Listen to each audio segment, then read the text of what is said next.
accidentally clicked something. Alex? Hello, I see your name. Oops, nope. Oh my goodness, I'm all over the place. First Monday of the season, I don't know what I'm doing. I don't know how to contain myself. Anyways, I'll get my face up here in a minute.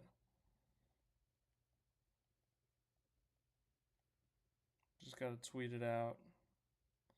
And then we will be good to go. But the Clash, yes, at Bowman Gray, our first race of 2025.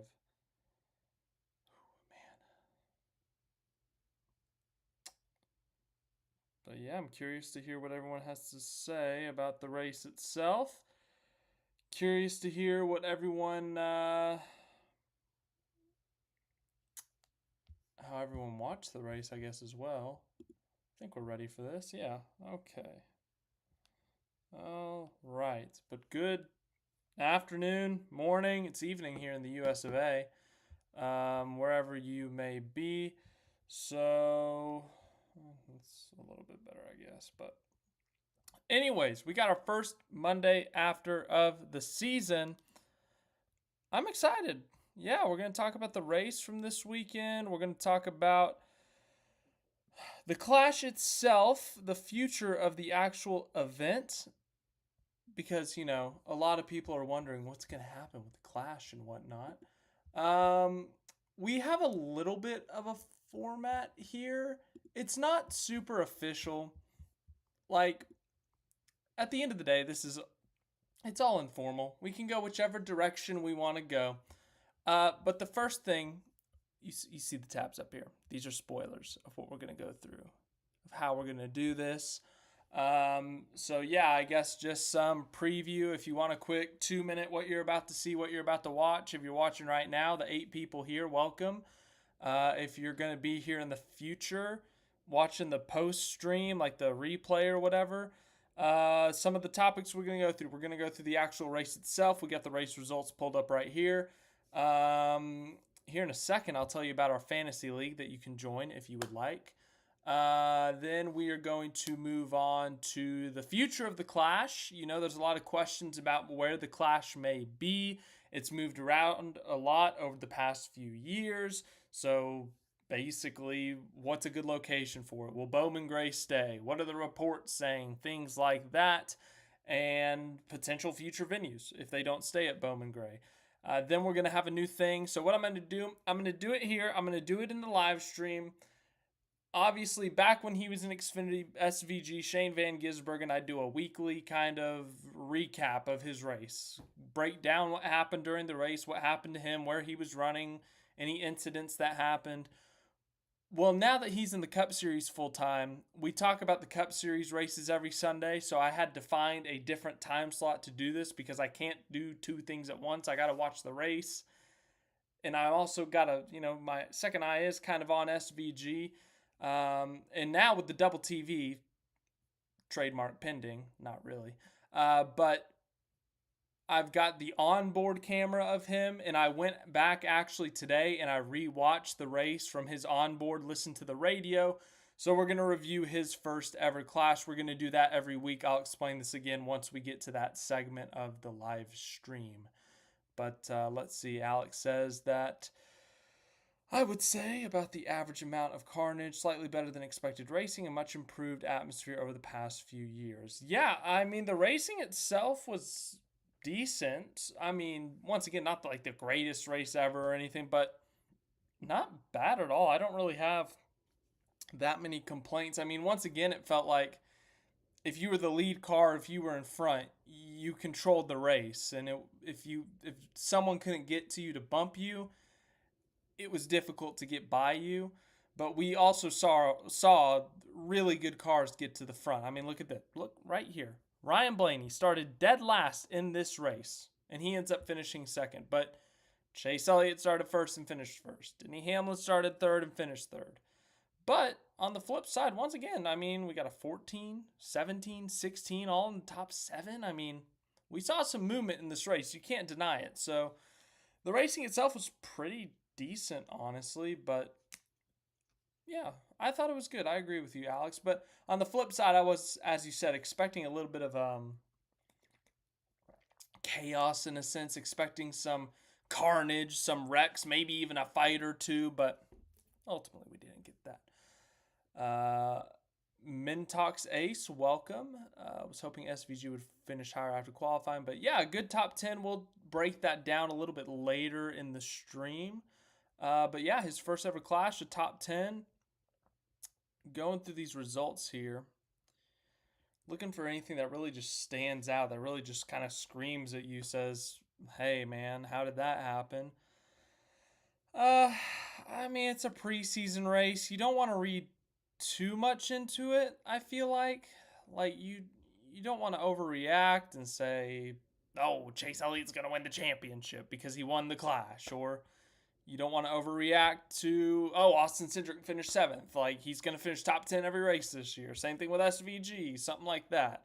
But then you also don't want to go on the flip side and say, Chase Briscoe finished dead last in the Clash. He's going to have an awful year. He's going to miss the playoffs. So you can't overreact to a preseason race, but it's not like preseason football, preseason basketball, where you'll see the big names, LeBron James, go out for a quarter, play, throw a lob to someone, and then suddenly, okay, well, he's gone.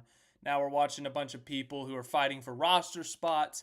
It's not like that. This is still a really big deal. There's still a trophy at stake. So from that perspective, it's still a big deal. It's still, I would say, must watch for NASCAR. But still, in terms of the significance to the season, we don't see another track anything like this the rest of the year. I mean, we see a half-mile flat track in Martinsville, but still nothing close to Bowman Gray. So in terms of the results, once again, I would not read too much into it, but hey, people will do what they want.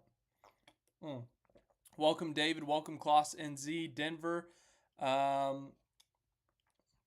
Okay, firstly, before we get into our following topics and whatnot, it's time to self-advertise. We have a fantasy league, ladies and gentlemen. It starts at Daytona. You can start making your team on February 11th. You have a selected amount of entries you can use every single week. I think every driver has like 10 races you can use them for in the regular season, 5 races in the postseason. For example, Shane van Gisbergen. You're probably not going to use him at Phoenix Raceway or Las Vegas Motor Speedway in March, but you're probably going to use him for the Circuit of the Americas in Austin at the beginning of March. So you kind of have to pick and choose where you have your guys. Well, we have 22 members. In fact, Alex just said he joined the league. So what I'm going to do to make it easy for you all is I am going to copy. You can't see what I'm doing. It's on my second screen. And then I'm going to come over here to the live chat. That is not the live chat. That is my analytics. And I am going to paste. And I'm going to hit this enter button. And bam, you can go and you can enter the league yourself. I think you just got to make a NASCAR account. You don't have to pay anything. You don't have to get a subscription to anything. I think they ask you, hey, do you want to sign up for our emails? And I'm pretty sure you can opt out. It's been at least 10 years since I signed up for NASCAR, so you got to bear with me if I don't remember. But yeah, this is for free. This is purely for fun. Every single week we go through the fantasy results. So for example, right now, look at this. We have a defending champion. Dan the Jets fan is our defending champion in this league. Beat Pins_22 by a whole, oh gosh, why did I sign myself up for math here? What's 62 plus 23? 85? 85 points last year. We had, how many people? We had 18 players last year. We already have, 1, 2, 3, 4, 5 new entries. Exciting times. But everyone, feel free to join. If you don't want to, no punishment. You don't have to join, but it's just for fun, something fun to do, something we will look at every Monday on the Monday after. And yeah, as I said, it's fun. But that is one of our points, and we have already gone through it. So back to the comments over here. Klaus NZ says they were impressed with SVG. Good start to the year. So happy the NASCAR season is here. Can't wait for Daytona. Fully agree with you. Once again, SVG up here, our tabs right here. We're going to go through SVG's day. I'm going to break it down. I'm going to talk about it. I went back and I watched the onboard again. And then I will cut that. I will clip that. So those of you who could not make it to the live stream or just honestly, just straight up don't want to watch an hour, hour and a half live stream, I'm going to cut that for you. I'm going to edit it a little bit, throw some pictures, throw some videos if there's highlights, and if necessary, in some weeks, yes, we will play the song. And yeah, I'll post that as a separate clip that you can go watch and enjoy. So, but Denver says, do you put Bowman Gray as the all-star race and North Wilkesboro as a points race and have the Clash as an international race? All right, so that's our next topic, actually, Denver. Thank you for the transition. So last night I felt we did a decent job of going through the results. As I said, we kind of blew through the results here just a few minutes ago. Nothing insanely stands out. I mean, Blaney coming from the back to the front, SVG a top 10 in his Clash debut. Outside of that, nothing crazy, nothing insane. But as we move on, as Denver said, what do we do with the Clash now? It's a heavy topic in the NASCAR world, and it's because, look at this. I pulled up the Wikipedia page because I felt that it just perfectly laid out the Clash for us. 1979, first ever Clash. Look at this, Daytona. Daytona International Speedway. Everything under here is Daytona. Still going, still Daytona. We're still Daytona. We're to the new century, and it's still Daytona. We're to 2008, Daytona. Daytona, Daytona, Daytona. From 1979 to 2020, over 40 years, the Clash was held at Daytona. And technically, one more year, it was at the Daytona Road Course. So for, what did I say, 1979? What is that, 42 years? I think 42, if my math is correct. 42 years in a row, the Clash was held at Daytona in some way, shape, or form. Only one of those years was on the road course. But then NASCAR, who has become more bold and innovative and honestly risky in ways over the past 5 years, decided to step outside of their comfort zone. They decided to go to a region of the country that, you know, most people don't think of as a NASCAR region of the country, and they went to Los Angeles. Now, they already had Auto Club Speedway, which was in the Los Angeles area, but they decided to do something completely different. They went to the Los Angeles Coliseum, one of the most iconic venues in the city, one of the most iconic venues in the country, and they turned it into a racetrack. They turned it into a quarter-mile racetrack, and they raced there for 3 years, and it was pretty exciting. I remember that first one, the hype was unreal. People were so excited for it. But then kind of the excitement wore off, the newness of it in a sense kind of wore off, and people kind of wanted to change. Some people, including myself, I loved the idea. And then there was also the money side of it. These teams, they have to spend a lot of money to go from Charlotte, North Carolina on the East Coast, basically the East Coast, all the way to the West Coast to LA. They travel thousands of miles for a preseason race that doesn't pay a ton of money compared to the points races. Is it really worth it? That's a big question, and that's honestly a big point.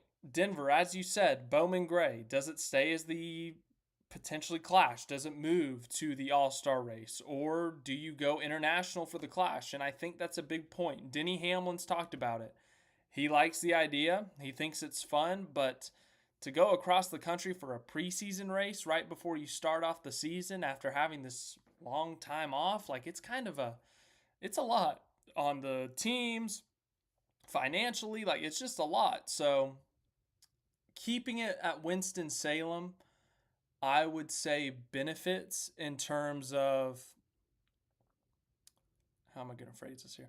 It's a benefit in terms of it's close. Like the teams, they wake up, they drive, I don't even know, what is it, 45 minutes, an hour up the road to Winston-Salem from Charlotte, and they go race. Simple, easy travel, easy schedule.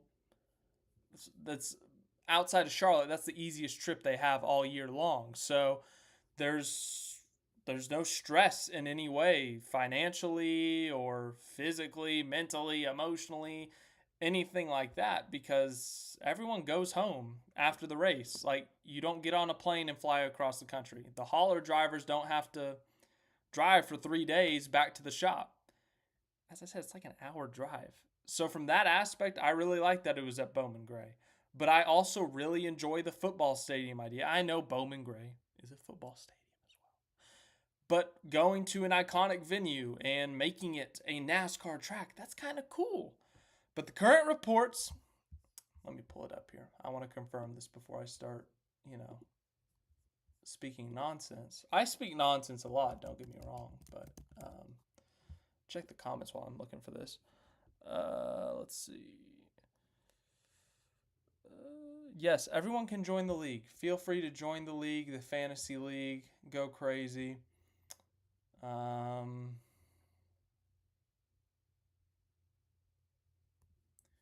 But yeah, I mean, Adam Stern was tweeting that the race could be in Brazil next year, the Clash. So whether it's Brazil, whether it's Europe, whether it's Australia, whether it's Canada, whether it's wherever, there's some instances, like if NASCAR takes this football stadium idea, if they go to an iconic football stadium or soccer stadium in Brazil and they go race there, they take over the stadium for a couple days and they repave it or they pave it over, turn it into a track, that's really cool. But on the flip side, that's a lot of money being sent to go all the way to Brazil, and it's not a point race. I kind of like what NASCAR's doing with Mexico this year, where they're just diving straight into it. They're saying points race. All right, here we go. We're going to Mexico. It's going to be a points race because we're going to a road course, a well-established place that they have been before, yes, with the Xfinity Series, but they're going to a well-known international circuit that has operated major motorsport events and can handle it. Not to say that other places can't, but it kind of takes some of the stress off of NASCAR in a sense when you are working with people who have done it before, when you're going to a completely different place that you've never been to, especially outside of the United States. So Denver says that countries can bid for the Clash like the NFL with the Super Bowl. That's an interesting concept. I don't know how they'd get that together. As I said, it's an interesting concept, but just the logistics, like who would bid for a race? And then also not just who, but which individual tracks. Like for Brazil, when I think Brazil and racing, I think Interlagos. If the Clash was at Interlagos, that would be really cool. That's a well-known racetrack around the world, and it could potentially have some good racing. In F1, it has great racing. How would it do with a stock car? How well would the Sao Paulo fan base, how well would they receive NASCAR? I know NASCAR has a Brazil series, and Daniel Suarez, in fact, has raced in it. So my question would be, how well received is it? And then if we move internationally in terms of financials, in terms of costs, if you're doing the Clash, how much would it impact the teams? That would be my question. Like the Coliseum, the LA Coliseum, it was talked about the costs and whatnot. So it's a lot of talking there, but Denver brought up saying shift Bowman Gray to the All-Star race, give North Wilkesboro a points race, and then have the Clash go international. And that concept in itself is not a bad idea because you keep the All-Star race close to Charlotte, close to home base. So it's essentially, it's not a week off, but it's a very calm, relaxed week for the teams. I just feel like the value of the Clash would have to be brought up if we go international. If we continue to go international, I would say make it a points race and make sure it's like an established venue. Like if we did a points race with the football stadium concept, like Denver here says Marvel Stadium in Australia. Got to be honest, I've never heard of it. I couldn't tell you much about it, but if we went to a football stadium, if we went to a soccer stadium, a quarter-mile track, making that a points race with 40 cars on the track potentially. Ooh, baby, that's just begging for chaos. That's begging for something to go wrong, for negativity around NASCAR. But let's say NASCAR goes to Australia for an international points race and they go to Albert Park. They go to the Adelaide Street Circuit. Okay, in my opinion, that would be more worth it. It's a points paying event, so there's championship implications, there's major implications. You got a fan base down there that cares about racing, and you're going to an established track or an established course that they know what they're doing. They know how to put on a big show. To me, that's more appealing, if you understand what I'm saying. I'd rather go to an established road course venue for a points race internationally versus the Clash, unless somehow the value of the Clash gets brought up. Like for the All-Star race, we give out $1 million to the winner. Like what if we did that for the Clash? I don't know. But let's see what people are saying here. But Riverside Clash, David says. I mean, Riverside's, I don't think it exists anymore, but yeah, they could rebuild Riverside in the parking lot of the, what is it? It's a shopping mall or apartment complex now, the Riverside track. Yeah, go out there, pave it, make it a racetrack. We can have the Clash back out there. I mean, Southern California is looking for a venue, so that's one way to do it. But the Clash right now, the event itself it's in kind of a weird middle area. It's in a gray area. It's in purgatory in a sense that it's not exactly in a great place. Everyone loves it. Everyone knows exactly what it is. They get hyped up for it. But it's not in a let's kill the Clash. This is over. There's no more hype. There's no more excitement. We need to get rid of it. It's genuinely in that middle area. It's in the what do we do with it? Do we go international? Do we stay at Bowman Gray? Do we go to short tracks around the country and kind of do what we did with Bowman Gray? Like, what do we do with this preseason event? There's a lot of questions about this event. All right. Okay. I'm going to give myself, I'm going to help myself here because, frankly, I would drive myself insane. Okay. Actually, I got it on my phone here. So, hold on. How many minutes into this thing are we? Oh my goodness. It's not reloading. Hold on. You got to give me a second. We are 23 minutes into this live stream. 23-minute mark. I'm writing that down. This is the part I'm about to clip here in a minute. 23 minutes. All right. So we have, as I said, we got a little bit more of a format this week. This is where I'm starting the video. So if you're watching this in the future, we have now gone to the Shane van Gisbergen segment of the live stream. We used to have on Saturdays the Xfinity races, and we would break down each little part of the race. I'd make a video, I'd do all this editing, and on and on and on. Talk about his day. Well, now that he is racing in Cup, I can't really do that because I still have to focus on the Cup race. So we're going to carve out a section of the Monday after, and we're going to talk about Shane van Gisbergen's Cup Series days.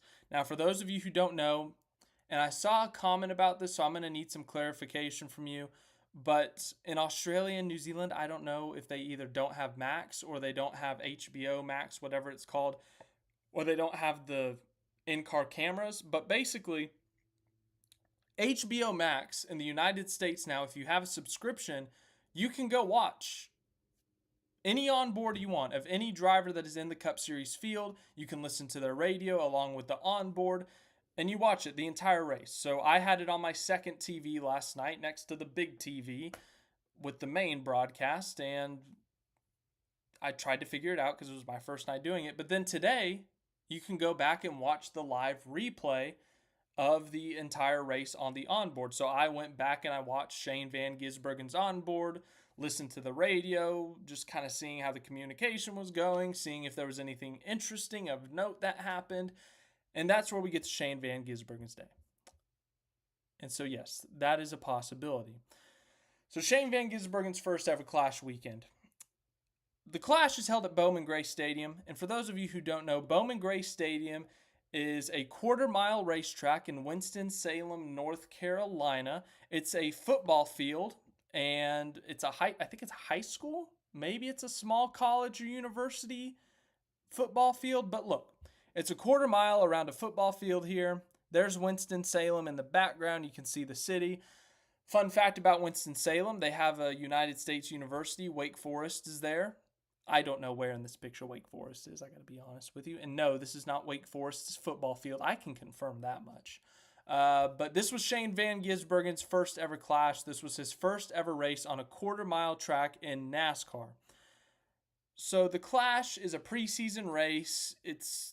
I guess it's to build hype, to build excitement about the NASCAR season. But essentially, a big thing about it is that we kind of just talked about it in the live stream, but it's been rotating venues the past few years. It used to be at Daytona. It used to be a part of Speed Weeks. It was a really big deal, just kind of a build-up into the season. Well, this season, it was at Bowman Gray Stadium. As I said, it's the first time NASCAR has been to Bowman Gray Stadium since 1971. It's the first time the Clash has been held at Bowman Gray Stadium. It's in a part of the country, it's in a region where there are a ton of NASCAR fans, loyal NASCAR fans, short track fans. There are still short track races outside of the NASCAR world that race at this track, and they have a heavy excitement and love for their short track racing for Bowman Gray Stadium. So, in a sense, this is kind of a big deal to be coming to this track. And so Shane van Gisbergen's first race at this weekend went pretty darn well, I would say.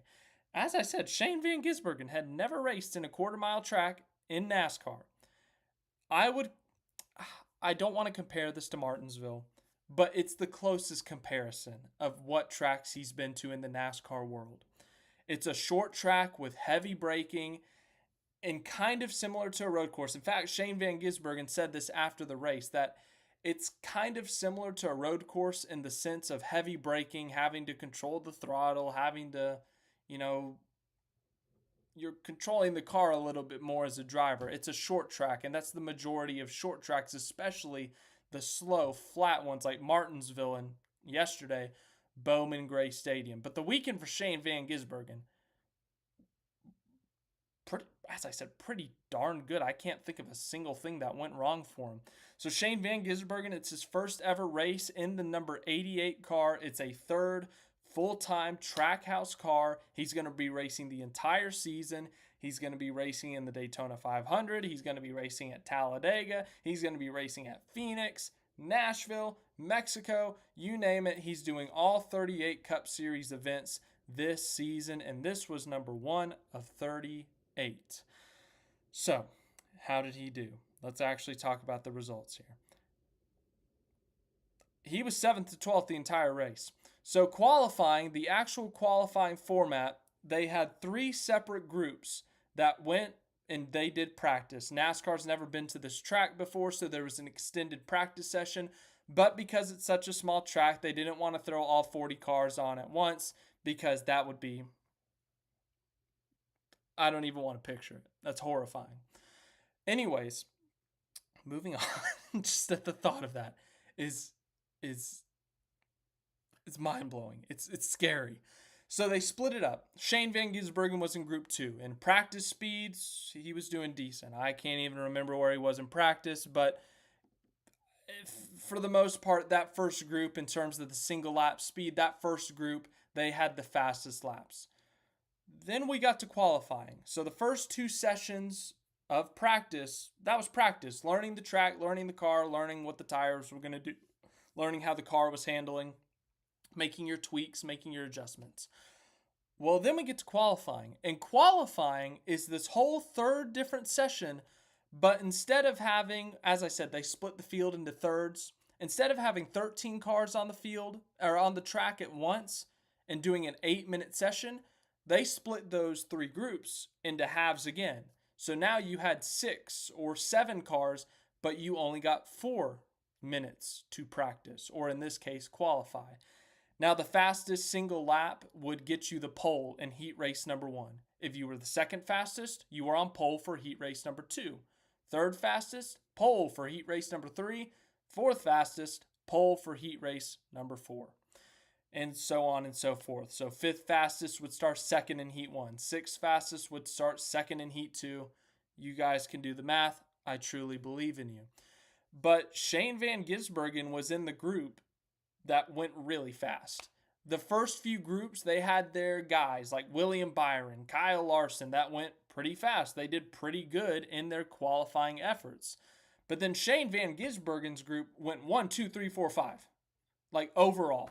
Like just swept the stage, swept the leaderboard. And SVG was 5th through, I think he was group 2B. So through 4 of the 6 groups, after the 4th group, which he was in, he was 5th overall. I was like, wow, that's crazy. For a guy who the majority of his career has not raced ovals. He has been on street circuits. He's been on road courses in Australian supercars. And yes, I am aware he's done other types of racing, open wheel, he's done some dirt stuff, but he has never been on a stock car or in a stock car on this style track, and he gets in the car and he ends up qualifying 10th overall. That was like, what?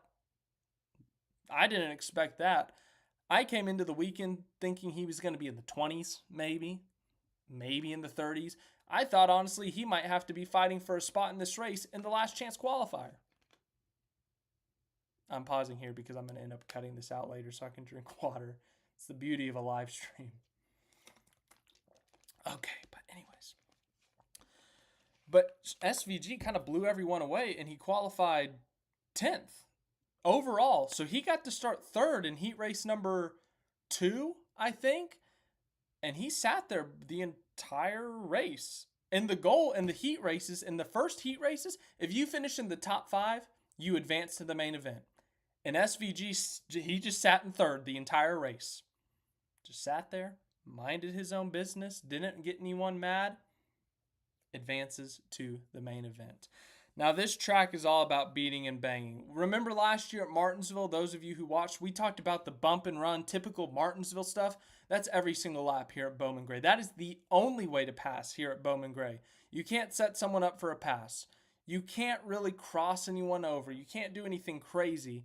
You truly have to bump and run, or you have to just get a great run around the outside. We saw that a couple times throughout the weekend. But the biggest thing here was avoiding the LCQ, because the LCQ itself was chaos. There was a ton of wrecks. Everyone was being over-aggressive, and SVG avoided that. And he's in the main event, and he starts the main event in 10th, I believe. Let me check this. Let's see what the comments are saying. SVG got praised by Denny Hamlin. That's pretty cool, Denver. I have not watched Denny Hamlin's podcast yet.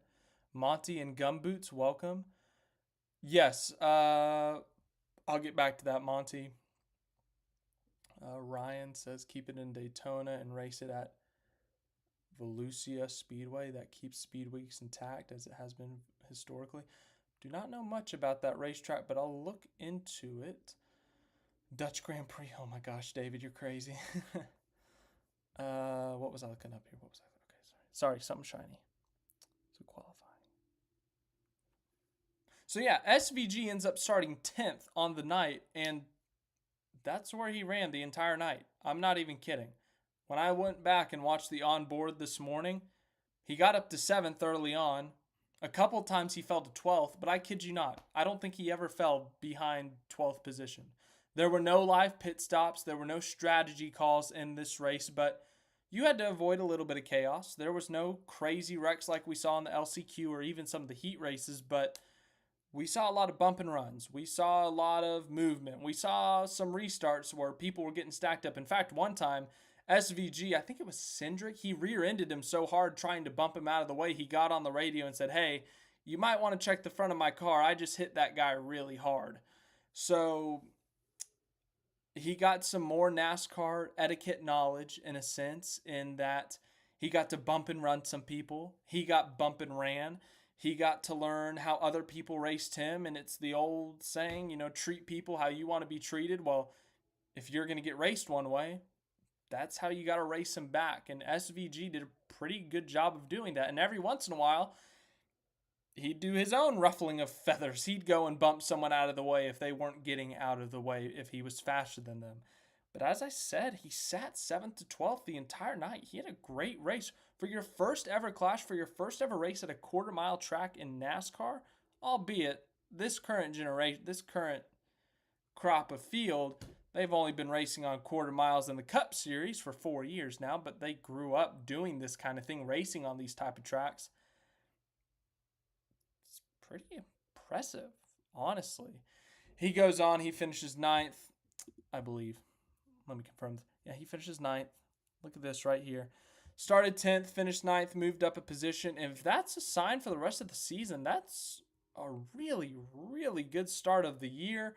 Once again, best comparison is Martinsville, but it's still not even close. But Martinsville, we saw how well SVG did last year when he ran in the Martinsville Fall Race and finished 12th. So these short, flat ovals are similar to road courses in a sense in that it's heavy braking, it's controlling the throttle, it's maintaining your car, maintaining your tire, making sure you don't burn yourself up in terms of the tires and the car itself, not your physical body. But, yeah, I mean, what a start. And then another little neat fact here. This is a great Twitter account to follow, Auto Racing Analytics. He does all this stuff, like, for example, had the entire 200 laps at Bowman Gray Racing Stadium, had been on the median lap speed data. This is where the top 4 would have finished. Elliott would have annihilated the field, 4 cars on the lead lap. But this is an interesting one.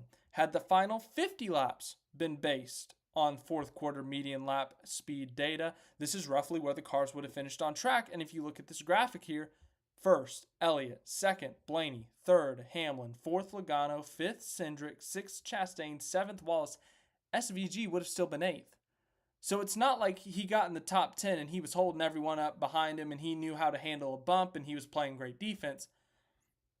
He had straight up speed. So I think that wraps up this week's SVG recap. So for everyone watching in the post, thanks for watching this video. It's a live stream, but I'm saying video. This is weird.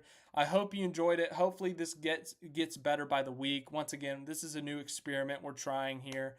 But I hope you enjoyed it. This is a live stream, so I'm sorry that it's not as clear, cut, or crisp as a video. But it's something different. We're trying something different here. To everyone in the live stream who's watching right now and is just watching me ramble on and on about Shane van Gisbergen's day, thank you for your patience. But yeah, that's the end of the video. Thanks for watching. And cut. Okay. Now we can go back to the normal live streaming rotation. Whew. That was a lot of talking there. Austin Dillon. Yeah, dude, Austin Dillon and Ty Dillon in the LCQ were beating the crap out of each other. Like, more like not so brotherly love, am I right? So, yeah, Monty, as I said, like, the flat tracks kind of helped them. I feel like it helped some of these road course guys. Like, I remember AJ Allmendinger for about 4 years at JTG Doherty. He would just randomly go off at Martinsville because it's so similar to a road course in terms of the heavy braking, kind of easing back into the acceleration. I mean, nowadays you have shifting, but AJ Allmendinger, like, he finished runner-up there in 2015. He got a top 5 because Jeff Gordon had to take the lead from him to get his last career win. And I can't remember if it was 2016 or 2017, but Allmendinger got a runner-up at Martinsville in the 47 car, which the 47 car at that time was like a 23rd to 28th place car. So that was a really big deal at the time.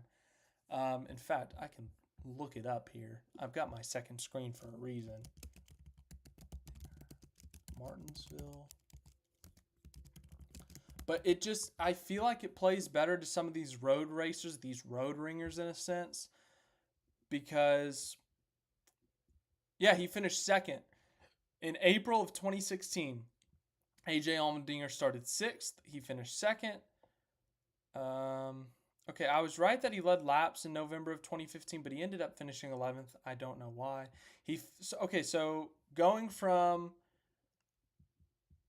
going from 2012 to 2018, AJ Allmendinger's finishes at Martinsville were 2nd in April of 2012, 28th in October of 2012, 2014 March was 11th, 9th in October of 2014, last in March of 2015, 11th in the fall of 2015, runner-up in spring of 2016, 10th in the fall of 2016, 6th in the spring of 2017, last in the fall of 2017, top 10, finished 8th in 2018, 14th in the fall of 2018. So like AJ Allmendinger at Martinsville, really good.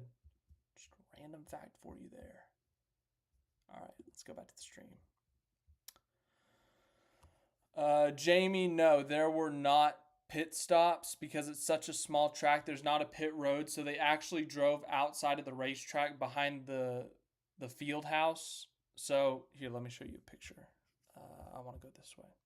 So Jamie, you see right here where I'm circling? So there's an exit wall where my mouse is, and they would drive around here, and there was kind of like a garage pit area, and there was a halftime break at lap 100. I should have mentioned that in the recap, but I didn't. But no live pit stops. Caution laps didn't count. And so they would drive around here at lap 100, and they would do all their repairs, and then they would come back out here, pace lap, pace lap, pace lap. They would choose about here, and then they'd race, and they'd wreck about here. So I hope that helps. All right, cool. It did help. That's good. Okay, now back to whatever we were at. Let's see what the fancy... Oh, we gained some more members. We're up to 24. Jeff Gordon. All right, let's see who joined here.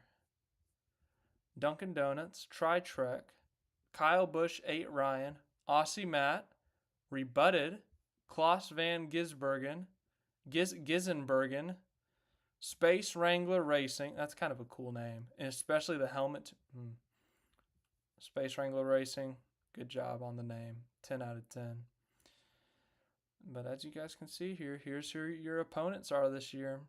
Dan the Jets fans are defending champion. Dan the Jets fan, if you're here, I don't have a trophy for you, but I got a pin. Congratulations, my friend. What are our other talking points? Why do I have this pulled up? Oh, I think this was supposed to be a part of the recap. Oops. Forgot to mention that. So, yeah. We did our Shane van Gisbergen recap. We did our Future of the Clash. We did just the general results. Happy early or late birthday, David. And good pick on Elliott. We'll get to our Monday picks in a minute. It's only been 40 minutes, so we're not quite ready for Monday picks yet, but we'll get there. Do not worry. But yeah, let me know, everyone, what your thoughts were on the Clash. Anything we want to talk about, we can. As I said, just because we got topics up here does not mean we actually have to go in this order. This is just kind of my organizer up here. There's no actual order to this thing. It just kind of helps, but there's only one real thing I got to format this year, and that's the SVG Monday recaps.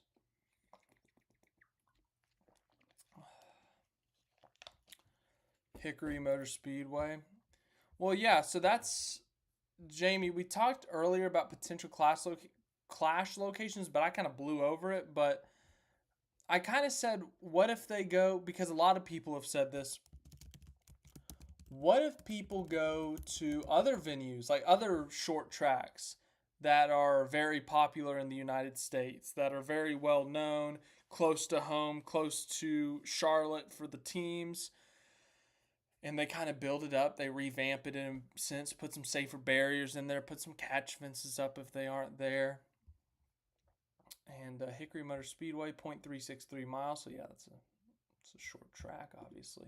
But, you know, kind of going back to the roots of NASCAR, because obviously the LA Coliseum, that was going for a new fan base. That was going for people who haven't seen NASCAR, which I think is a fantastic approach. But there's also the approach of trying to keep your current fans, trying to keep your longtime fans happy. And I got to be honest, I think NASCAR's done a really good job of both. People sometimes are critical. They say, oh, we have too many road courses. Oh, why are we leaving the United States? This is NASCAR. It belongs in America. But then on the flip side, some people might, if they're negatively arguing, they say, oh, we have too many races in the Southeast. We got too many races in North Carolina. But NASCAR's been appealing to both sides a lot in the last few years. We go to the Circuit of the Americas, a Formula One track in Austin now. We went to the LA Coliseum for 3 years. We go to a street race in Chicago, and it might not be in Chicago anymore. But if we do continue it, it might be out west. It might be in San Diego. It might be in Denver, Seattle, wherever it may be. NASCAR's expanding their horizons. They're going to Mexico this year. That's a really big deal. And I applaud that for going to try to find new fans, trying to find something different than what they've done in the past. But I also appreciate and respect going back to your roots, going to those fans who have supported you for a long time, who have loved you for a long time, and saying, okay, we hear you. You all love North Wilkesboro. You all love Bowman Gray Stadium. So you know what we're going to do? We're going to build the place back up a bit. We're going to refurbish it. We're going to make it look all nice and pretty, but we're going to keep some of the old effects. We're going to keep some of the classic parts of this track. And we're going to go racing with the NASCAR Cup Series. That's what they did with North Wilkesboro. Bowman Gray had still been active for a while. So most of that was safety aspects, but NASCAR's they've been really feeding both sides. So, I mean, as I said, you can get on the internet. Ooh, I almost knocked over my computer there. A little too aggressive on the waving. But NASCAR's been appealing to both sides. You'll find people on the internet, you'll find people mad. Oh, NASCAR, they go to North Carolina too much. Or NASCAR, why are they going to Los Angeles and Mexico? They need to stay where their fans are. I really think that NASCAR's balanced it out well. I really do. So I applaud them. I truly do. I really do. I personally, that's just my opinion. Some people might have different, as I said, but I really think NASCAR's done a really good job balancing finding new fans in new regions and keeping their old fans happy, paying their respect to the history, the roots of the sport. That's just me. Yeah, Jamie, as you said, they're paying homage in a sense to the grassroots tracks, to the older tracks, to what built NASCAR into what it is today.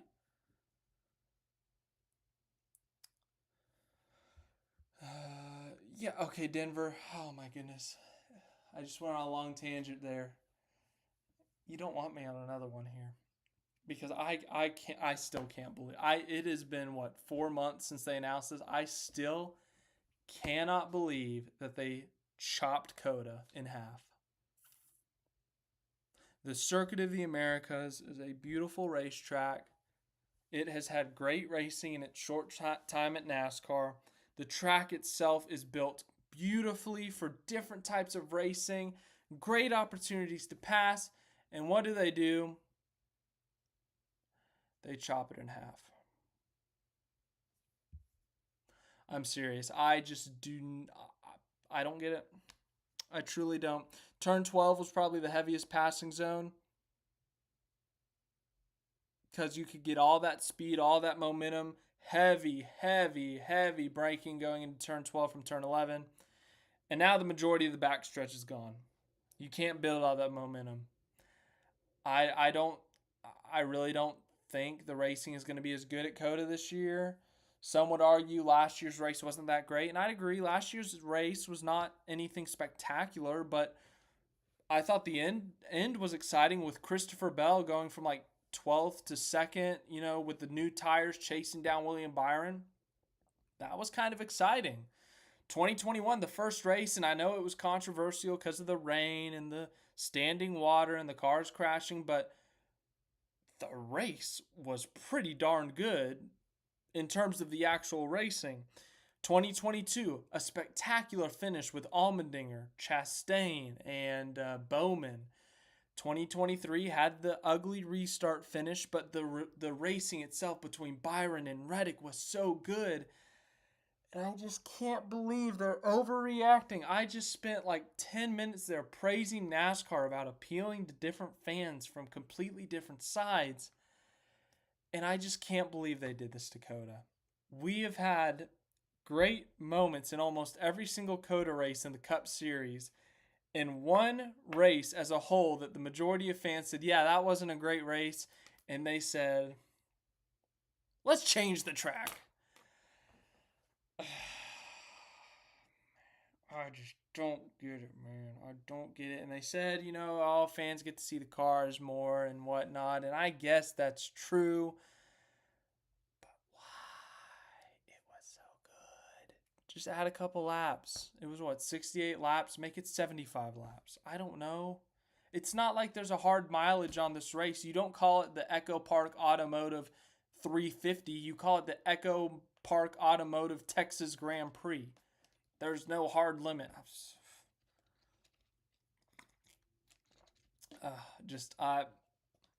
I'm going to that race. I plan on going to that race. I love that racetrack. I love that facility so much, but it's going to bug me the entire weekend.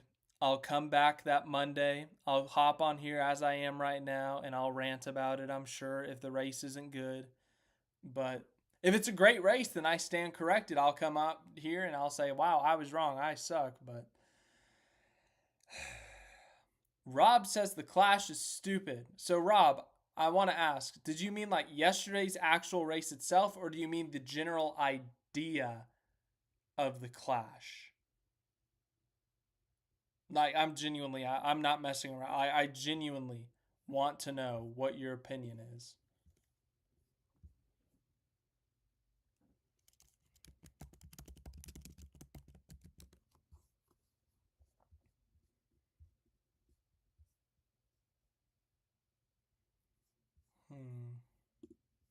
I saw a couple people mention Eldora. Would NASCAR do a dirt track for their preseason race? I don't know about that. If it's close enough, I think they do it. But isn't Eldora? I think it's in Ohio. Correct me if I'm wrong. The sponsor of renaming of many road courses has confused me like Sears Point. Yeah, so Jamie, history lesson. It's now Sonoma. It used to be Infineon, and before that it was Sears Point, and before that I think it had a different name. I've always known it as Sonoma or Infineon. Mainly Sonoma. I just call it Sonoma, but like on my video game, NASCAR 2011, the game has it as Infineon, so but outside of that, I feel like that's the only racetrack that's really changed names a lot in my life. Or not in my life, in my fandom of now 15 years. Daytona's always been Daytona. Vegas has always been Vegas. Atlanta's always been Atlanta. Texas has always been Texas. Watkins Glen's always been Watkins Glen. Richmond's always been Richmond. I mean, there's some, like Dover. Dover used to be Dover Downs. Then it was Dover. Then it was Dover Speedway. Then it was Dover International Speedway. And now it's Dover Motor Speedway. So, like, still Dover, but just, less Dover. Okay, Jamie, I did forget about that. Charlotte Motor Speedway used to be called Lowe's Motor Speedway. I have never called it that. I have always called it Charlotte. That's just me, though. I think this is NASCAR to favor SVG. Denver, that's fine by me.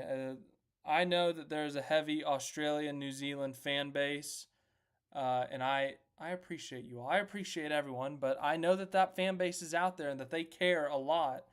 Not just about SVG, but Will Brown came over here for a race. Cam Waters came for a couple of races. Brody Kostecki. Obviously, Marcos Ambrose back about a decade ago. So, that fan base. And that's the thing. Ambrose, could you imagine if Ambrose showed up here 10 years later? Man, that would have been cool. Because that RPM car It was not as competitive. It was not that competitive. It wasn't the next gen era where the cars were all close together, and it wasn't as similar to Supercar. So Ambrose, he did some mighty things in those car of tomorrows to win some races in those things. I thought the Bowman Gray track for the class was great. I hope it stays. Yeah, Craig, there's a lot of, I hate to say conflicting opinions because it's not actual fighting, but it's like you said, Craig, you said, hey, I loved Bowman Gray. I hope the Clash stays. But then some people are saying, hey, I liked Bowman Gray too, but maybe it should be the All-Star race and maybe we should shift something else to the Clash. I don't know what they're going to do, but maybe they'll keep it. Maybe they'll just do like a 1 year, one extra year to kind of figure out what they want to do in the long term and just say, Bowman Gray was good. It had a lot of hype, a lot of excitement. People loved it. We'll keep it there for an extra year and we'll see what happens after that. So, bring back Prelude to the Dream, my mouse is covering, to the Dreams is losing traditions. Yeah, I Googled that. Something about Eldora, I believe, if I read that right. Ty Gibbs flying. That was kind of wild.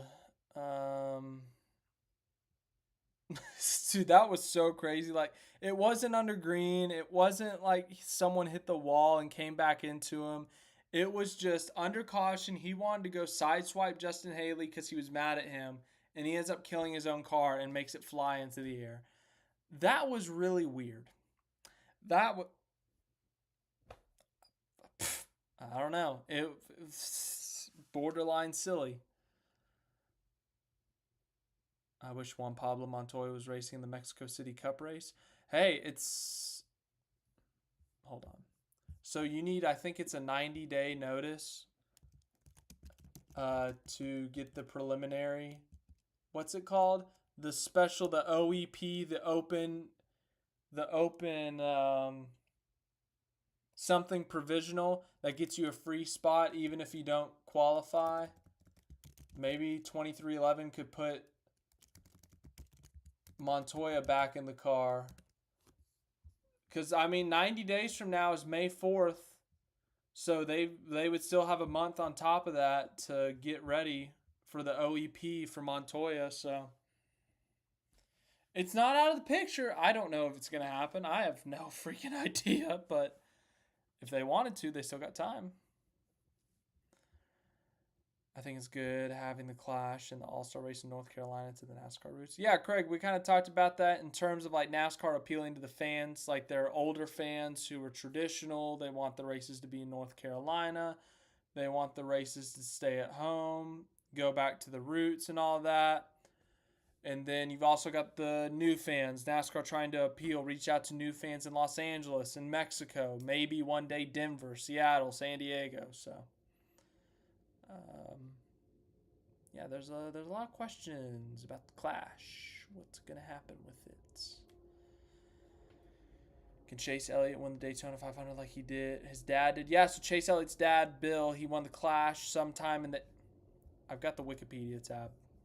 Man, this is about to be so easy, man. I'm so glad I came prepared today. It makes life so much easier. 1987, Bill Elliott won the Clash, and he went on to win the Daytona 500 that season. So can Chase Elliott do what his father did back in 1987, which is a great transition to the Monday Picks. Monday Picks are so back, ladies and gentlemen. If I can figure out how to slide. So the entry list is not out yet, officially. So I had to make my own unofficial entry list. And, well... here we go. Oh my goodness. Slide over, would you? Okay. Alright, I gotta turn off the screen for a second. This is being very complicated. Oh my goodness. This is outrageous. I thought it was gonna slide over, be all nice and smooth, but no. My computer said, screw you, buddy. So, okay. Alright. I made an unofficial entry list for Daytona. Once again, this is not confirmed, but this is essentially what we know. And if you can't read it, let me know and I'll zoom in or I'll adjust it. That's why I have it in Word mode and not PDF mode. But I put some notes here. Here we go. So obviously, as you can see, if it has a star next to their name, that means they're an open car. They are not guaranteed a spot in the field. They have to qualify their way in via qualifying or the duel. And Elio Castroneves, I put 2 stars because he's an open car, but even if he doesn't qualify, he makes it via the OEP.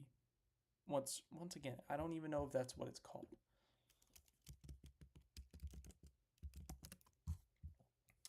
Open exemption provisional. It is an OEP. Yes. My brain sometimes works. Okay. Craig says, if we were in the fantasy last season, we don't have to join back, do we? I don't think so. So you can start adjusting your roster a week from tomorrow on February 11th. I'll let you know then. I don't think you do, though. I don't think you do.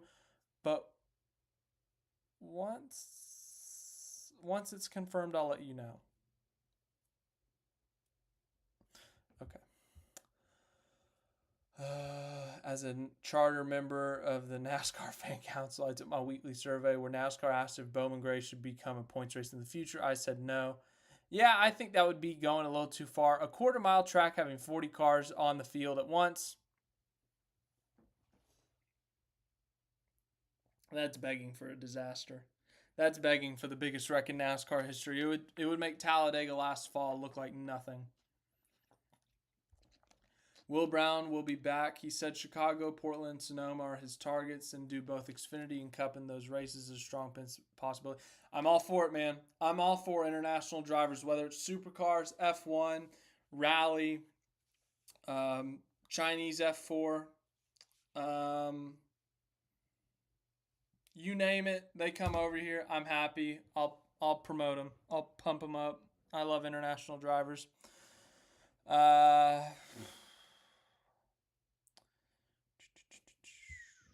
Talked about that. So yes, entry list. Craig says, yeah, Craig, I know. I'm aware. I made fun of myself in the video.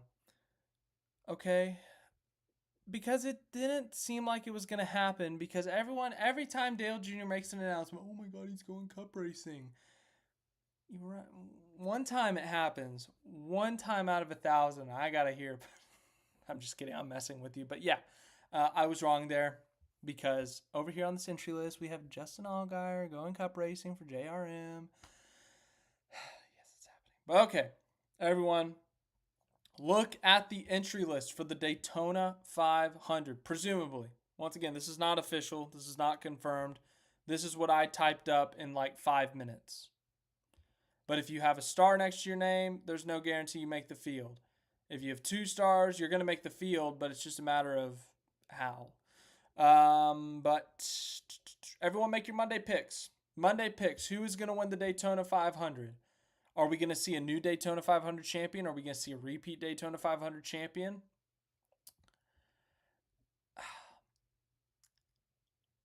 Do you remember what happened the last time we picked a Daytona race? I got to bring it up. I got to bring it up. Last time, can't believe it. The last time we picked a Daytona race on a Monday, we talked about the Coke Zero 400, the 2024 Coke Zero 400 at Daytona.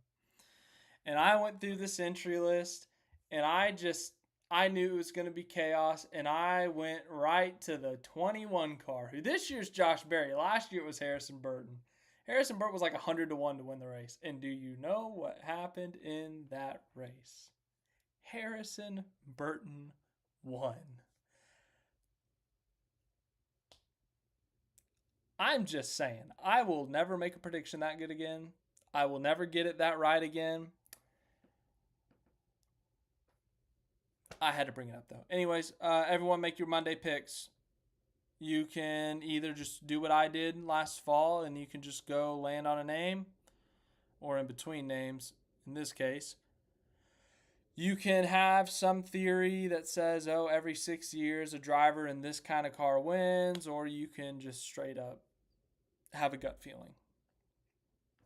I honestly don't even have a pick yet, but David says Chase Elliott is his Monday pick. So that's one pick in. David, 1 of 1 on the year. How about if the international drivers bring foreign corporate sponsors with them? Hey. No, Jamie, I did not make a wager on that pick. I could have been rich. Darn.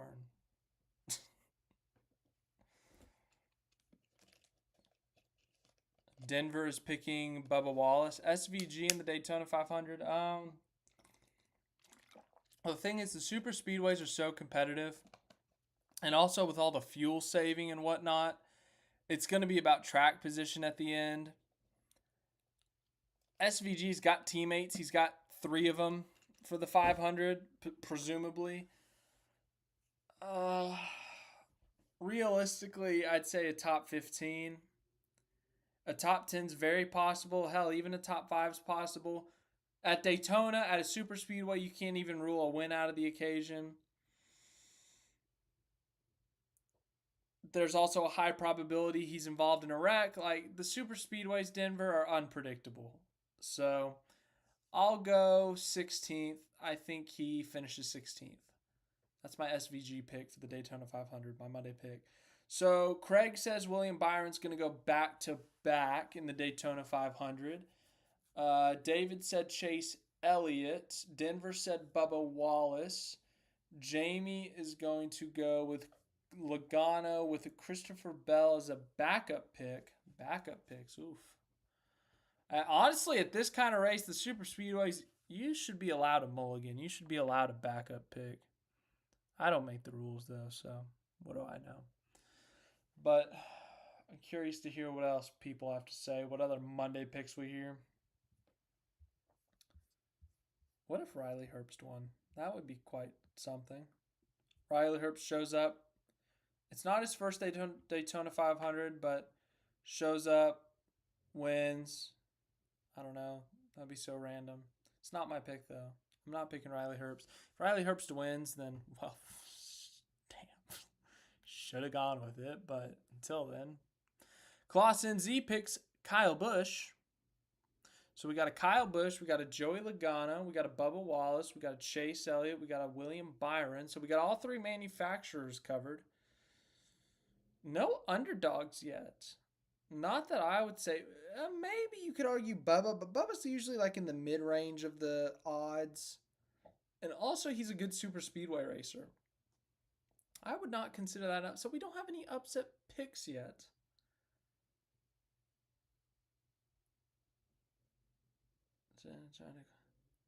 Does Heels get to try to qualify? Duke Chronic, do you mean Elio? Yeah, I mean, everyone's qualified. I mean, Castro Neves, if he qualifies into the race, like just straight up qualifies into it, then the team gets everything. They get the money, they get the trophy, they get the charter points or something like that. Whereas if he needs the provisional, he doesn't get the money and they don't get the charter points, I think.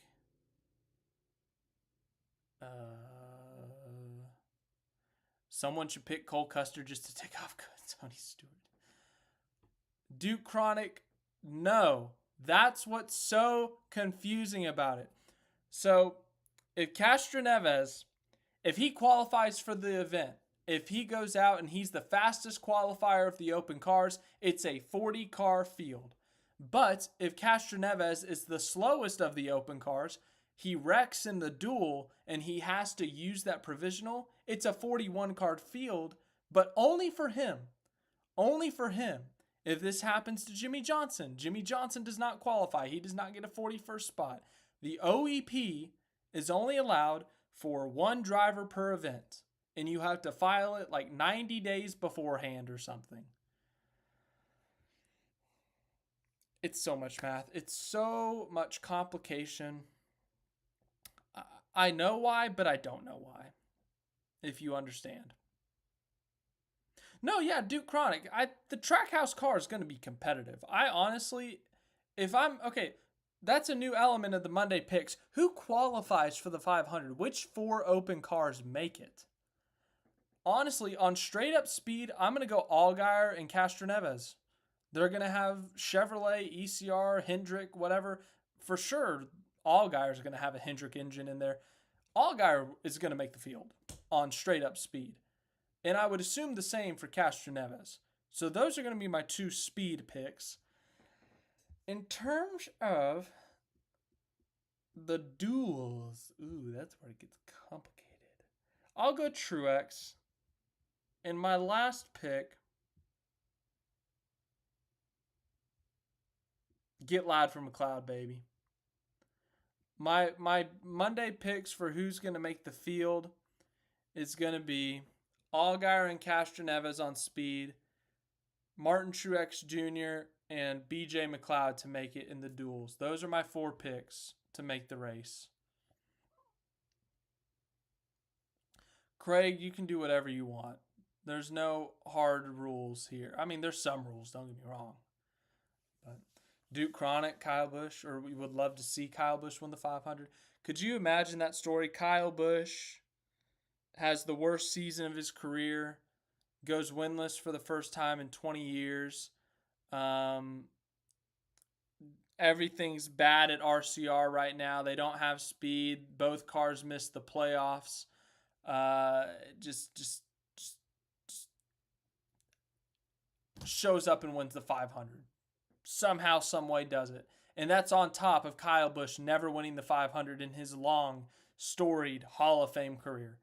That would just be Chris Buescher for the 500. Would Prosper throw a parade for a Daytona 500 victory? Because if they did, I'm not kidding. I would go to that. I'm like 30, 45 minutes away. I'd go to that. I would go to that parade if they had one. I will be in the field, as they say.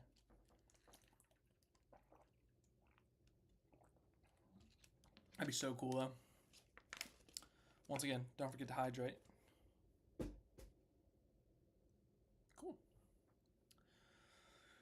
Jimmy Johnson winning the day. Dude, if Jimmy Johnson wins the Daytona, after what happened last year in August, I do not want to make any bets in terms of people winning at Daytona, because I think I said in that Daytona video, I said if Harrison Burton wins and I'm right, I will never make a prediction again. Well, I obviously lied, because here we are 6 months later, 7 months later, and I'm making predictions again. But once again, what do I know? All right, so I'm going to make my Monday pick. So my Monday picks for making the event, and someone agreed with me. Craig agreed with me. Allgaier's going to make it on speed. Castroneves will make it on speed. And then making it in the duels will be Truex, and BJ McLeod. So that means Jimmy Johnson, JJ Yaley, Corey LaJoie, and who else? Is that it? Yeah, that's it. Chandler Smith and Anthony Alfredo, they would all miss the Daytona 500. So, with that being said, my pick for the Daytona 500. I got to be honest, I still don't have a name in my head. I'm just staring at the names here. So, the trend. Let's go through the trend. 2024, we had a normal winner in Byron. 2023, an upset with Stenhouse. 2022, an upset with Cindric. 2021 was an upset with McDowell. 2020, normal with Hamlin. 2019, normal with Hamlin. 2018, upset with Dillon. 2017, normal with Kurt Busch. 2016, normal with Hamlin. So it's really been in these, like, Eric Estep did a great video about how, like, the last 10 Daytona 500s have seen more upset winners, have seen more unusual winners in the Daytona 500, whereas prior to this, it was like a 75-25% ratio of exciting winners or not exciting winners, of like normal winners in a sense, like Gordon, Johnson, Dale Jr., guys like that. So we haven't seen back-to-back normal winners since 2020 and 2019 with Hamlin.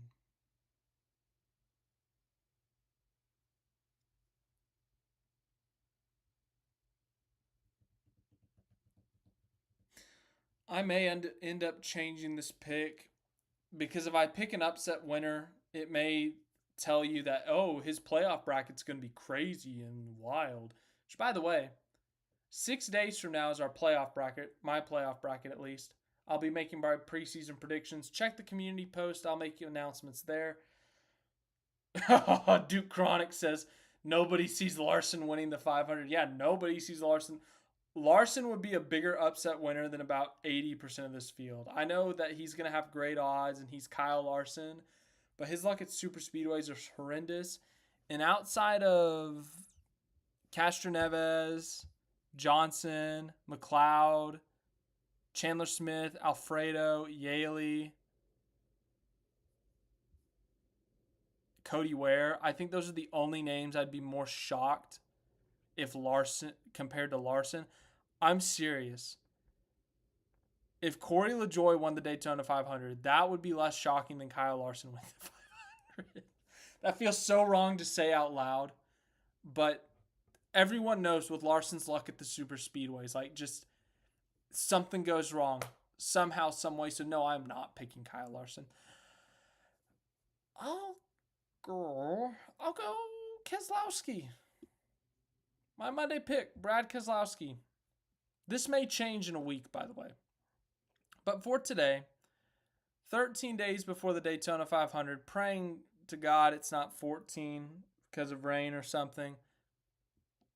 In fact, Weather Channel, don't you dare disappoint me here. Weather Channel's about to disappoint me.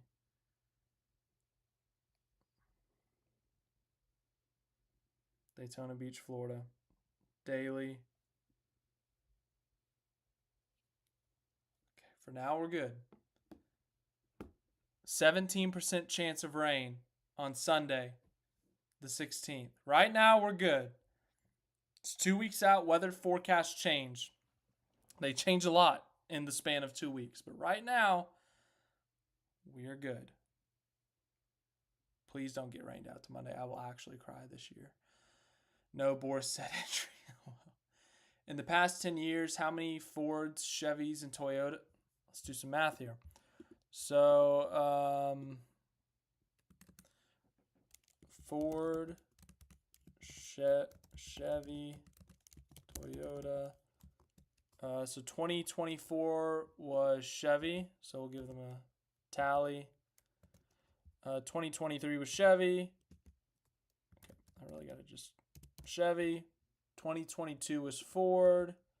2021 was Ford. 2020 was Toyota.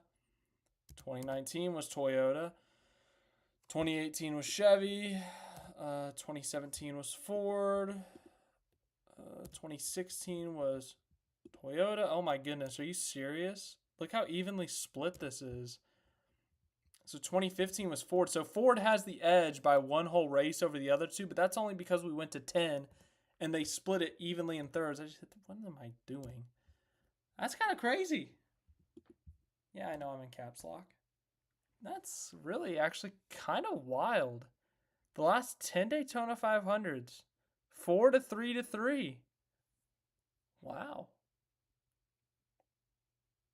Fun fact for you. Duke Chronic, I appreciate your support of my pick. I may keep it. I honestly might keep my pick now just because you said that. We'll see. Yeah, really interesting. But, well, that's our first Monday post-race stream in the books. It's over. Well, it's not over yet, but it's about to be over in the next 2 minutes. So thank you to everyone for showing up and watching. Thank you for making your Monday picks. Mine was Brad Keselowski. We got a busy week this week. So Wednesday, I got a mystery video, and that's going to include you, the people. I need your help. You one of the 13 people watching right now or one of the people watching in the future. I need your help on Wednesday, so look out for that video. That will be a really fun one. Well, it'll be funny. It'll be funner the next week. I know funner isn't a word, but it'll be a lot of fun. And then Thursday, nothing. Friday, nothing. Saturday, we will be doing a Shane van Gisbergen season preview. We'll break down the tracks he's run at so far, some of his statistics from 2024 in the Xfinity Series, the statistics of his Select Cup starts up to date, and then we'll make some predictions about what he'll do this season, or some projections, I should say. All the predictions are going to come on Sunday. On Sunday, February 9th, right before the Super Bowl, as we always do, I will make my full season preview and predictions. We're going to talk about all the changes over the season, or in the offseason, I should say. Drivers at different teams, new cars, crew chief changes. I don't think we had any manufacturer changes this year. We had one last year. New tracks, new races. We'll predict the majors, the Daytona 500, the Coke 600, the Brickyard 400, the Southern 500. We'll make our playoff picks. We'll make our Final Four picks, and then finally the championship pick. No Oscar pick this year. That's what we did last year because I did not have a hat ready. So I had to get creative and made it the Oscars. Not this year. I had a hat ready. I made my pick in November. So I'm ready to make that championship pick. I'm ready for you to see my championship pick. I cannot wait to see your championship picks. Like, for real. I love seeing what people predict, whether it's the playoffs, whether it's a champion, whether it's a bold prediction, whatever it may be. But Wednesday, get ready for the mystery video. Saturday, get ready for the SVG video. And then Sunday, get ready for a full season-long prediction. So, should be fun, should be exciting. But thanks to everyone for watching. Hope you enjoyed. I'll see you at the latest on Wednesday. Don't forget to join the Fantasy League.